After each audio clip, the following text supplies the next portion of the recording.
Sisters, sing.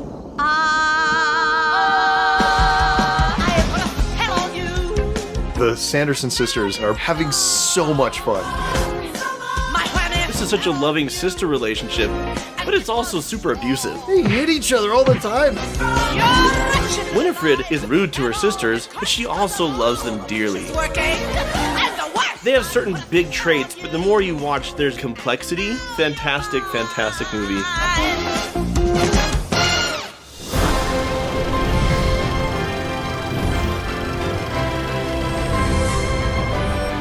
Sisters! Hello and welcome to Cinema Therapy! I'm Jonathan Decker, licensed therapist who loves movies. This is... I have to sneeze. Do you really?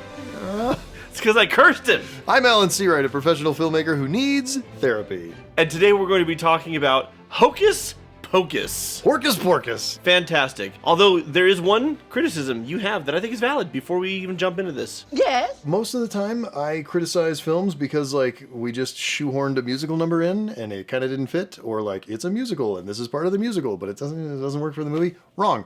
This needed way more. Yeah. It needed, 3 more musical numbers in it. You got Bette Midler, the I Put a Spell on You. Fantastic. Anyways, we're going to be looking at 3 ways that the Sanderson sisters model magical families. Okay. And 3 ways in which they're cursed. So good and bad? Except I did it fun and you did it sad. Oh. So number 1, they face hardship with unity and hope. Okay. Winifred Sanderson, Yes. I will ask thee one final time. Yes. What hast thou done with my son Thackeray? Thackeray. Answer me! Well, I don't know. Cat's got my tongue. It's been such a fun movie to make because nothing really matters. You can just... go as big as you possibly can. How big is this? Bigger. Yeah, it's a cartoon. Comfortable. Sisters, sing. Kathy DeGenie, singing out the side of her mouth and talking out the side of her mouth all the time. Listen to them not! And then all the people playing these townsfolk just really hey, we're very serious about this. The book speaks to you when All Hallows Eve and the moon is around. A virgin will summon us from under the ground. We shall be back, and the lives of all the children shall be mine. Hey, remember the 90s when movies were really obsessed with teenage boys' sex lives? And teenage girls, and also imperiling children. Hey, imperiling children I'm on board with. Yeah, that was That solid. should happen more. That was solid 80s entertainment. Mm-hmm. Although I do have a question why not a single child has been killed in a Jurassic film. They should be the first to die. If we're going through how nature works. Listen, especially that bratty older brother in Jurassic World. That kid should have gotten Come on.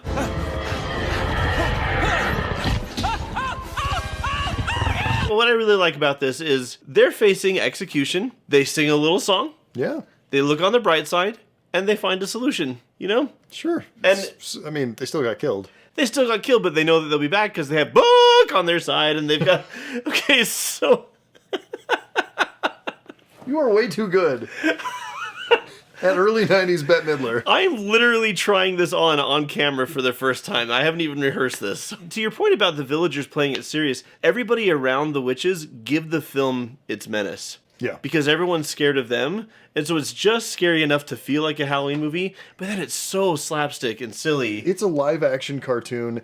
This, 5 years later, would have been a Disney Channel original instead of a theatrical. I kind of wish we still got movies like this in theaters. I mean, Yeah. I understand that, okay, you gotta spend all this money on marketing and stuff, but the business has ruined the fun of movies in a lot of ways. Not everything has to be a big giant event. Sometimes you can have silly slapstick stupidity and put that in theaters. The Sanderson sisters, I originally pitched this episode as a spiritual sequel to our Morticia and Gomez Morton Goats, because that episode's all about a happy marriage, and I'm and I thought this is such a loving sister relationship, and then you reminded me, but it's also super abusive. Megan, our producer, was reading over your notes, and she was just baffled. She's like, They hit each other all the time. They run each other down. What is he talking about? But you know what? There's They a love lot each of other. good stuff, too. Yeah, so again, 3 ways they're magical, 3 ways they're cursed. Let's talk about one of the ways they're cursed. They're rude and entitled. Yes, they are. The kids, I'm serving you from my cauldron. Winnie!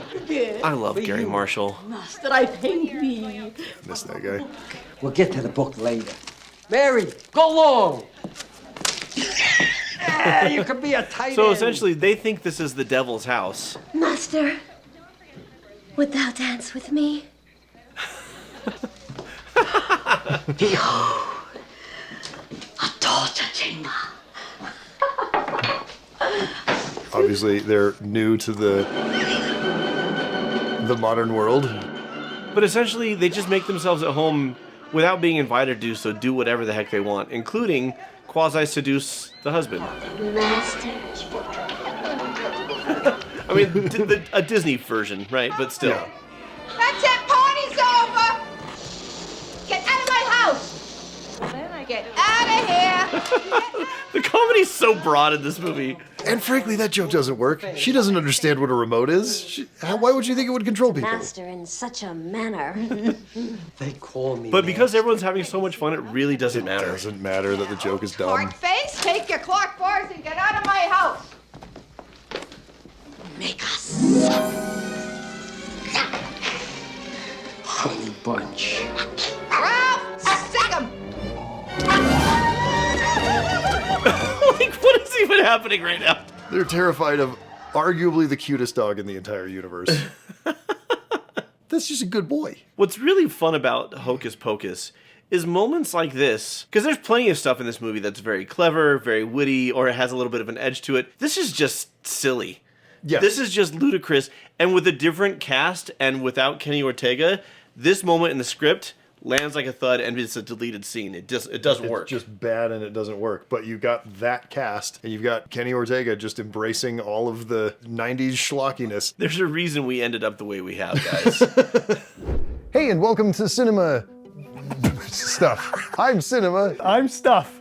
This is David. He's our Patreon producer. We are releasing on our Patreon the Final Seance, a 1 to 3 shot D&D campaign that we've started playing together. For spooky season, he's the Spook Lord. Spook Lord. Jono and I are playing along with a couple of our friends. It's a book. You can get a digital version. You can get a real version. There's probably a link below or like right here. It takes D&D, which has a super fat rule book, and it condenses it down to like 3 rules. You can see part 1 of the Final Seance on our Cinema Therapy Patreon, but you can actually get a full playthrough on Murder, She Rolled, the D&D podcast that we run together, which just finished its first season. It's on Apple Podcasts, it's on Spotify, it's here on YouTube, patreon.com/cinematherapy, and watch Jono be really bad at D&D and me be pretty bad at D&D.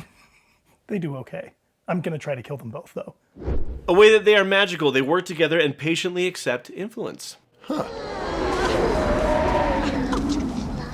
They're here. I know they're here. I know they're here, but... Where are they? Incredible visual effects. Come out, Betty. There. It adds to the allure, though, let's be It honest. really does. It feels handmade. I'll have your guts for garters. Okay, so not great. You know, We must. violent and abusive. When Billy the And Butcher... I'm not going to be super hard on it because We should be ready for them. it's a cartoon. Yeah. Let us start collecting children. Why? Because, you great So- buffoon, we want to live forever. She just insulted her sister The more after children grabbing her die, ear. the longer we shall But live. watch what happens here. Let us fly. Fly! Wait, sisters, I have an idea. Since this promises to be a most dire and stressful evening, I suggest we form a calming circle. I am calm! Oh, sister, thou art not being honest with thyself, are we? Huh? Huh? Now watch Winifred here. Give me a smile. Okay, that's a big cartoon version. What? It's so huge. Yeah. She's rolling her eyes around so hard. They might as well have put like those cartoon like marble rolling sound effects in there when she's doing it. Frankly, would have improved it. But like It's just so monstrous. Anyway, you were saying something wise, and I'm just laughing at the gigantic performances. It's okay. It's here to amuse and delight. But Winifred is mad, and she's lashing out. And Mary is just like, instead of being hurt or insulted by the mean things that Winifred is saying, she just sidesteps them completely. Because she knows this doesn't really have to do with me. This has to do with Winifred being upset.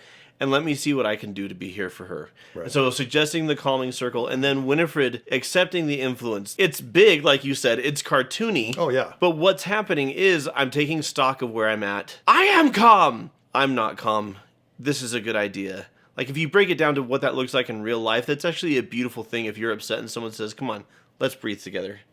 Let's breathe through this, and to be able to admit it and to own it. So Winifred is the leader. She's also kind of superior, elitist, and rude to her sisters, but she also loves them dearly. It's a nice little layer of complexity in the writing here, because this movie doesn't scream complexity. And that's a feature, not a bug, by the way. This is a movie you put on the background when you're carving pumpkins. Yeah. And you don't have to pay too close attention to it if you've seen it before, because you know all the beats, and it gets you in the Halloween mood. It just gets you the Halloween spirit. A way that they're cursed, abuse is part of the family culture. We've already seen. We're going to see more. All Hallows Eve has become a night of frolic, where children wear costumes and run amok. Amok! Amok, amok, amok, amok, amok. Oh, Winnie, just one child. Okay. Sarah Jessica Parker is having so much fun. Right. Oh, there's another one. Elbow to the ribs. Yeah. Two things. Great sound effects work on the, like, very silly slappy violence, but it's just beefy. Like, it's like Indiana Jones. It's huge. It's like it's hitting a side of beef with a tank. Like, it's amazing.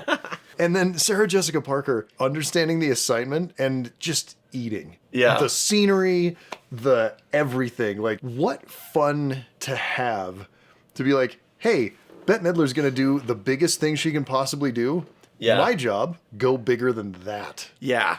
Bette Midler, and then I don't know how to pronounce her name. Is it Kathy Najimy? She's from Sister Act. They have not three-dimensional characters, but I would say two-dimensional characters. 2.5, maybe. Yeah. There's shading around the edges. They have certain big traits, but the more you watch, there's nuance there, and there's other things going on. Sarah Jessica Parker does not. She has an aggressively one-dimensional character, and she leans super hard into it. You're an idiot, and you're happy about it. Go. The entire movie. The whole movie, that's all she gets to do. And, like, she takes that and turns that somehow into a three-dimensional, like, what are all the shades of you're an idiot and you're happy about it? Yeah. Why was I cursed with such idiot sisters? Just lucky, I guess. And this is something I want to pick your brain about for a second. Acting versus performing. Yeah. Because these are actors, but there's not a lot of real acting going on. They're performing. You know what they are? What? The Three Sisters. This is a reverse Muppets movie. Okay. Because most Muppet movies, there's like one or two human characters and then a whole cast of Muppets. Right. This is 3 live-action Muppets. Yeah. Like, they're doing Muppet-sized performances surrounded by a bunch of normies. Well, you can actually see Bette Midler, is like Animal. She rages, and then, let's do a calming circle, and she's like, in control. It's like the exact same energy. And Sarah Jessica Parker is just full gonzo. Right. Like the energy and everything. It's incredible. But yeah, no, this is a performance. This is not an acting lesson. Yeah. Now, a way that they are magical, they take time to comfort each other. This actually is a scene with a little bit more nuance, and I think it's rather beautiful, even though they're trying to murder children. Nothing weird so far. If you want to get me on the side of child murderers, this is the way to do it. It's all about tone. Is this the first ever Skybeam? Probably. Okay. We failed, we're gonna burn alive. No. I feel it. Okay. We are doomed. Death upon my neck. Mary, take me to the window. I wish to say goodbye. Yes, Winnie. Goodbye. Bye-bye. Goodbye, cruel world. Bye-bye, cruel world. Kathy Najimy is like, Bye-bye, life. Goodbye. Goodbye. Goodbye-bye. Goodbye to all that. All that. Sister, observe. They opened it. Skybeam! Thanos is here. We fly. Fly! On what do we fly? And then, of course, the vacuum cleaner gag is one of the better gags in the movie. It's great. Like, telegraphed from a mile away, and I don't care. Yeah. I think that's the first time I'd ever seen that. Maybe they did it in, like, Bewitched. Yeah. In the 60s or something, but this was very funny. So I've talked to quite a few women who this was a childhood staple for them, and they still love it to this day. And the thing that everybody tells me, like the through line, is that they love seeing, one, the female characters are not side characters, they're the center. Yeah. And two, a lot of movies, especially you think of like Adam Sandler movies or Jim Carrey movies, the man gets to be silly and wacky, and the woman has to do like roll her eyes at this big man child, and she doesn't get to be funny. Here, you get not just one woman hamming it up and being funny, you get three just having the time of their lives. Absolutely going bonkers. Yeah. Bananas. I think I have a new answer to the time travel question. Like, if you could travel in time to anywhere in history, I'd want to go watch them make this movie. Really? No, it would be like 2 or 3 on the list. It wouldn't be number 1. Yeah. But just to see them can you imagine Kenny Ortega being like, more? Like, you sure? Mm-hmm. Yeah, just go for it. Not big enough. But I do love Winifred's lost all hope. She's sure she's going to die, and Mary's just there for her. Yes. You know, she's trying to reassure her, looking for solutions, but also sometimes there are no solutions. So you mourn together, you cry together, you suffer together, and you make sure the person you care about doesn't have to go through it alone. And that's the beautiful undercurrent of that scene. A way that they're cursed, they rely on passion over reason. Yeah. Yep. Mm-hmm. Ajax! Get him! I don't know why they have to synchronized weird walk. And the way their heads go back and forth. Bienvenue à la bibliothèque.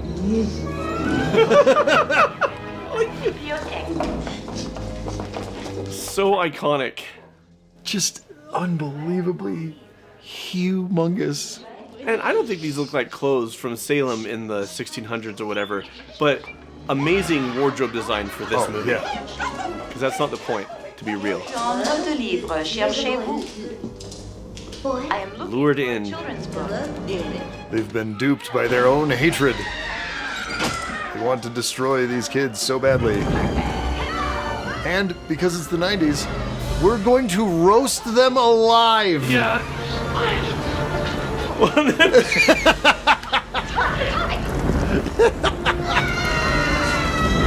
Oh my gosh.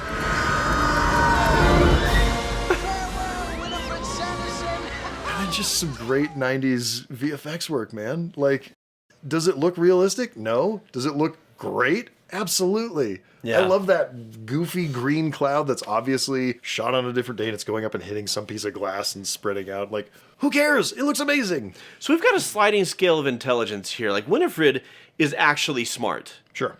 Mary is kind of like medium intelligence. Sarah obviously is written to be just like dumb as a bag of hammers. Dumb as a bag of hammers. But all three of them, and especially I'm looking at you, Winifred, because she's so driven by lust for power, greed, revenge, the desire to be youthful forever, whatever they have, they keep getting outsmarted by kids because the kids are pissing them off. Right. And then they're not thinking clearly. And again, with the exception of Sarah, it's not because they can't think clearly. Right. It's because they're letting their passions overwhelm them. And in an actual family, the things that we say and do that hurt one another or that hold the family back often come because we let passion triumph over reason. Mm-hmm. I would have loved to have seen, because I watched the sequel and I liked it better than a lot of people. You know in Home Alone 2 when Harry and Marv are like, oh wait, don't run up the stairs because he's going to throw the paint cans, right? Like, I would love to see them learn from this one, say, oh, slow down. The kids keep outsmarting us because... Don't run into the kiln again. Don't run into the kiln, yeah. But you know what? When all is said and done, fantastic, fantastic movie. And just wonderful to see the sister dynamic. Yeah. Yeah, that's obviously that is what saves this movie. The rest of the movie is pretty aggressively mediocre. Yeah. Not gonna lie. It's not that great, but the Sanderson sisters elevate this like 10 steps beyond what it should be and turn it into legitimately a Halloween classic and just a fun romp. Yeah. So let us know, what are your favorite childhood Halloween movies that we should talk about, or just your favorite like childhood nostalgia movies that Jono can find wonderful lessons and teach us about, and I can just geek out about the fun old visual effects. It was a golden era, guys. It really was. So until next time, I put a spell on you, and now you're mine. Come on, come on, come on, come on, come on, come on, come on, come on, come on, come on, come on. Watch movies. Come on. I fell down. Muck. Ouch. We want to thank our patrons for supporting this show. They get extended director's cuts with no ads and a bunch of other stuff, including deep dives, whatever. Anyway, people with names like these names. Gavin Day. Some little hermit wizard wish I could write a silly longer than... Richie or Dean IDK, IDC. Alexa Percival Wolfric Brian Dumbledore. Wow, and Joshua Keeley. Happy Halloween.